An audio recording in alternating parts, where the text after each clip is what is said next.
கலியுகத்தின் கண்கண்ட தெய்வமாக விளங்கும் ஸ்ரீ முருகப்பெருமானுக்கு எத்தனையோ சிறப்புக்குரிய நாள்கள் இருந்தாலும் தை மாதத்தில் வரும் பூச நட்சத்திரம் அன்று நாம் கொண்டாடும் தைப்பூச திருவிழா மிக சிறப்பான ஒன்று. தைப்பூச திருவிழா வழிபாடுகள் குறித்தும் வழிபடும் முறை குறித்தும் இந்த வீடியோவில் நாம் காணலாம்.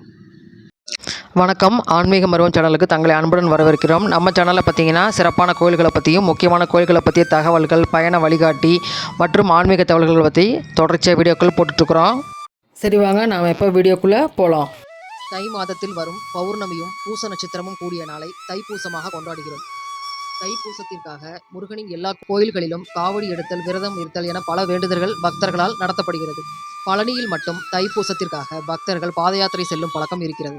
பக்தர்கள் மார்கழியிலிருந்தே பாத யாத்திரை நடந்து செல்ல ஆரம்பித்து தை மாதம் முழுவதும் நடந்து அம்மாதம் முடிந்தும் மீண்டும் ஒரு 15 நாட்கள் வரை நடந்து செல்வார்கள்.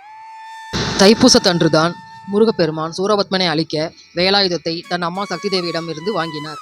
அதனால் அன்றைய தினம் வேல் வழிபாடு செய்வது மிக நல்ல பலனை தரும். வீட்டில் வேல் வைத்திருப்பவர்கள் அன்றைய தினம் அந்த வேலுக்கு அபிஷேகம் செய்து வழிபட வேண்டும். வேல் இல்லாதவர்கள் முருகனின் படம் வைத்தும் வழிபடலாம், ஒன்றும் தவறில்லை.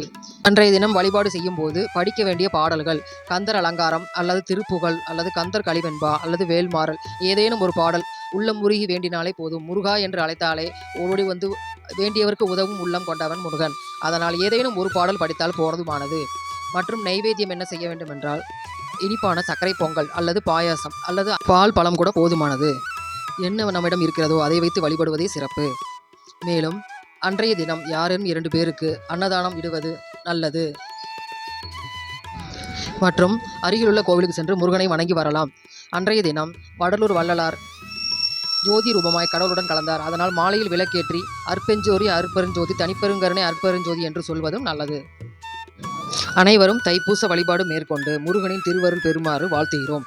மற்றும் ஒரு இனிமையான வீடியோவில் சந்திக்கும் வரை தங்களிடமிருந்து விடைபெறுகிறேன்.